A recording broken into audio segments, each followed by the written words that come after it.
let's automate some plant care. Hey, TikTok. Now, many of you are aware already that I have this water system, which consists of a 14-gallon pressure tank along with a 1-gallon pressure tank for a total of 15 gallons, as well as the whole filtration system up here. One of the main reasons why I chose this brand of reptile fogger, aside from the fact that it had humidity control sensors, was the fact that it's top fill. 2 of these, one there and one there, they were going to make them automatically fill. To do that, we'll be using float valves like these. I've got a variety of these throughout the whole operation with doing various jobs, but this has been my favorite with these threaded end caps, because you can thread on a quick release pretty easily, and they're really easy to work with, and you can adjust the angle by hand instead of having to use a screwdriver. So these are my favorite. I'm a little bit mad at myself because I'm in the middle of this project, so I took the lights out of here, and I can see very well, but back here is where I store a lot of my extra supplies, like my water fittings for these RO systems and hydroponics. These are the valves that we need. They thread right onto the end of this, and that'll be the main hard part. Get all of this stuff off Amazon.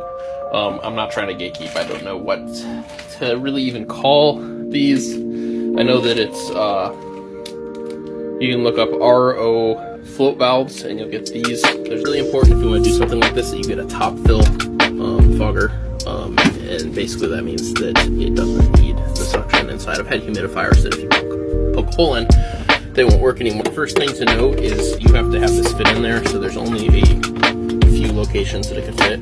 This corner, this corner, or that back corner. Now, since this is a top fill, we don't need to be absolutely perfect. We just need it to fit in there nicely and work. Since it doesn't have to actually seal, we're not going to have to worry about the hole as much, which is nice. This is the bit that I'm going to be using for the rest of this hole, which is not at all correct. I would use something more like a hole saw if I had my bit set. We would be able to do this a little easier, but I'm going to use this one, and I'm probably going to have to do this off camera because I'm going to use both hands. As you can see, that still worked pretty well, but it is a little bit out of round, which is fine for this. We just might have to screw that in. So yeah, just like that, we've got one of these ready to go. And we're going to test it out. Hook that up and turned on the water supply. Just like that, we've got water flowing in there. We're going to check back here in a few minutes to see if it stops properly, which I fully expect it will. Here I had a junction for the that line. I've just prepared this T-splitter, and what I'll end up doing once I get the other fogger set up is sticking this in there and connecting this line to the one side and this line to the other fogger.